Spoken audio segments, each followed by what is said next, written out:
வணக்கம் மக்களே! இன்னைக்கு நாம இந்த வீடியோல கோல்ஃப் ப்ளே எப்படி இருந்துச்சு அப்படிங்கிறத பத்தி தான் பார்க்க போறோம். கோல்ஃப் அப்படிங்கிற ஒரு விளையாட்டு எனக்கு சுத்தமா ஒரு அறிமுகமே இல்லாத ஒரு விளையாட்டு அப்படின்னு சொல்லலாம். இங்க வந்ததுக்கு அப்புறமா தான் இந்த விளையாட்ட விளையாடுறதுக்கான ஒரு வாய்ப்பு இருக்கு அப்படின்னே நான் தெரிஞ்சுக்கிட்டேன்.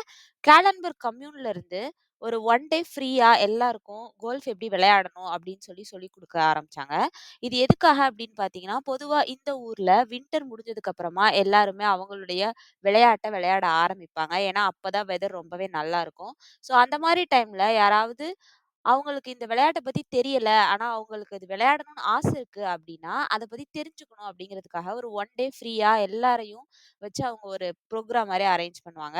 ஸோ அந்த டைம்ல அத நம்ம எப்படி அந்த விளையாட்டு அப்டின்னா, அந்த விளையாட்டோட பேசிக்க தெரிஞ்சுக்க முடியும். ஸோ அது நமக்கு புடிச்சிருந்தது அப்டின்னா, அவங்க ஆர்கனைஸ் பண்ற ட்ரெய்னிங் ப்ரோகிராம்ஸ்ல கலந்துக்கிட்டு, நாம அந்த விளையாட்ட தொடர்ந்து விளையாடி கன்டின்யூ பண்ணலாம். ஸோ அதுக்கான அந்த விளையாட்ட பத்தின ஒரு அறிமுகமான ஒரு டேயா தான் இந்த டே இருந்துச்சு. ஸோ இந்த இடம் வந்து நான் இருக்கிற இடத்துல இருந்து பஸ்ல போனோம். ஸோ நான் காலையிலேயே சீக்கிரமா பஸ் ஸ்டாப்புக்குலாம் போய் அங்கருந்து அந்த இடத்த ரீச் பண்ணிட்டேன். பஸ்ல போற வழியிலேயே நீங்க வந்து கோல்ஃப் கிளப்ப பார்க்க முடியும். அந்த அளவுக்கு ஒரு நோட்டபிளான லொக்கேஷன்ல ரோட்டு மேலேயே தான் அந்த கிளப் இருக்கு. இந்த இடத்தோட லொக்கேஷன நான் டிஸ்கிரிப்ஷன்ல மென்ஷன் பண்ணியிருக்கேன். ஸோ அங்க போனதுக்கு அப்புறமா அங்க நெறைய பேரு ப்ரொஃபஷனலா விளையாடுறவங்களும் வந்திருந்தாங்க. அது மட்டும் இல்லாம என்ன மாதிரி இந்த விளையாட்டுனா என்னன்னே தெரியாதவங்களும் வந்திருந்தாங்க. ஸோ எல்லாருக்கும் ஒரு கைடு அரேஞ்ச் பண்ணாங்க. எல்லாரையும் ஃபர்ஸ்ட்டு டீமா பிரிச்சுட்டு ஒவ்வொரு டீமுக்கும் ஒவ்வொரு கைடு அலாட் பண்ணி, அந்த கைடு தான் எல்லாருக்கும் எப்படி பால ஹேண்டில் பண்ணணும், எப்படி ஸ்டிக்க யூஸ் பண்ணணும், எந்த மாரி இடத்துல எந்த மாரி ஸ்டிக் யூஸ் பண்ணணும் அப்படிங்கிற எல்லா பேசிக் டீட்டெயில்ஸும் சொல்லிக் குடுக்க ஆரம்பிச்சாங்க. And then I think I will just go out here just to show you. And I think when I have shown you that, I think everyone can try. So I check my left hand here and the right, and there's a fifth I don't expect you to do, but I always check these two fingers. So I fit my right hand here. So I stand with the ball in the middle between my two legs.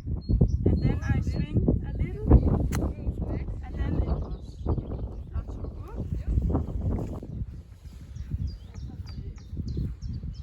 Then I can go near the ball, and then I cannot stand like this, but I can stand with my knees a little down, and I look at the ball,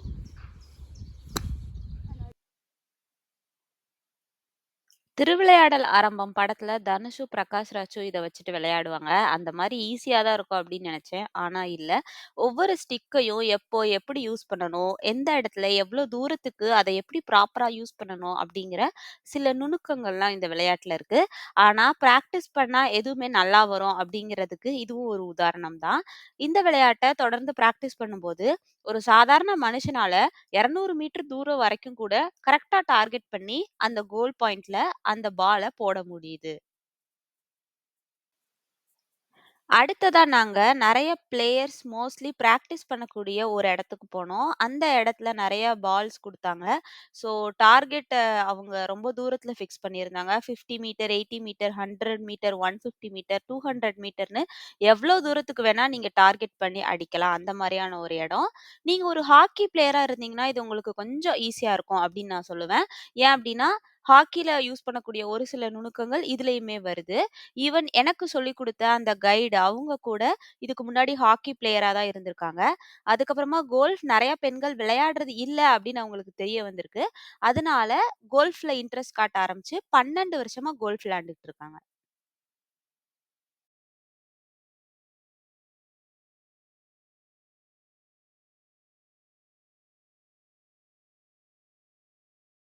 நாம் யாருக்கு என்ன தீங்கு செய்தோம்?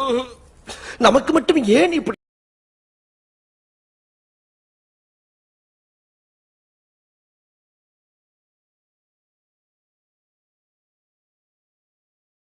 பானா supreme கோர்ட்டே வந்தாலும் உன்னை ஒண்ணும் பண்ண முடியாதுடா.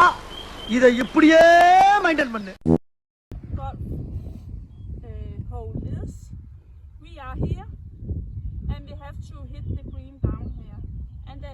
lake here, you have, of course, not to hit. You can see it here. So I always say it's a wonderful view. I come from work, I am so messed up in my head, and I go out here to look at the nature.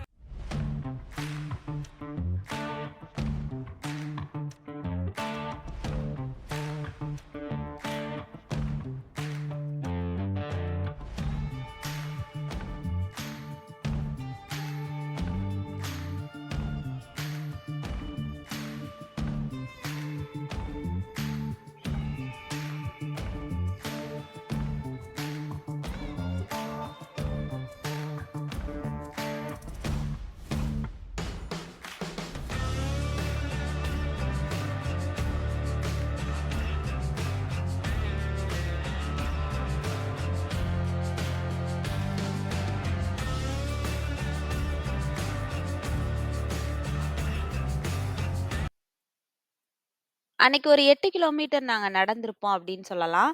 ஒரு மேடு வந்தா எப்படி கோல் போட try பண்ணணும், பள்ளத்துல இருக்கும்போது எப்படி கோல் போட try பண்ணணும் அப்படின்னு ரொம்ப அழகாவே அந்த கைடு எங்களுக்கு எக்ஸ்பிளைன் பண்ணாங்க. அங்க இந்த ப்ரோகிராம் அவங்க அரேஞ்ச் பண்ணியிருந்தனால, எங்க எல்லாருக்கும் காம்ப்ளிமென்டரியா ஒரு ட்ரிங்க் அண்ட் பர்கர் அவங்க ரெடி பண்ணியிருந்தாங்க. அங்க கேன்டீன் இருக்கறனால, சப்போஸ் நீங்க மத்த நாட்கள்ல விளையாட போனாலுமே, நீங்க ஏதாவது சாப்பிடணும் அப்படின்னு நெனச்சீங்கன்னா, அங்க பே பண்ணி நீங்க வாங்கிக்க முடியும்.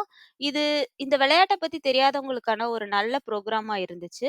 சப்போஸ் நீங்க அங்க போய் விளையாடணும் அப்படின்னு நெனச்சீங்கன்னா, டிஸ்கிரிப்ஷன்ல இருக்கிற லொகேஷன செக் பண்ணி, அங்க போய் நீங்க எப்படி விளையாடணும் அப்படின்னு தெரிஞ்சுக்கிட்டு, உங்களுடைய விளையாட்ட கன்டின்யூ பண்ணலாம். இது மாதிரி இன்னும் நெறைய வீடியோஸ் பார்க்கணும் அப்படின்னு ஆசைப்பட்டீங்கன்னா, மறக்காம சேனல சப்ஸ்கிரைப் பண்ணுங்க. தேங்க்ஸ் ஃபார் வாட்சிங்.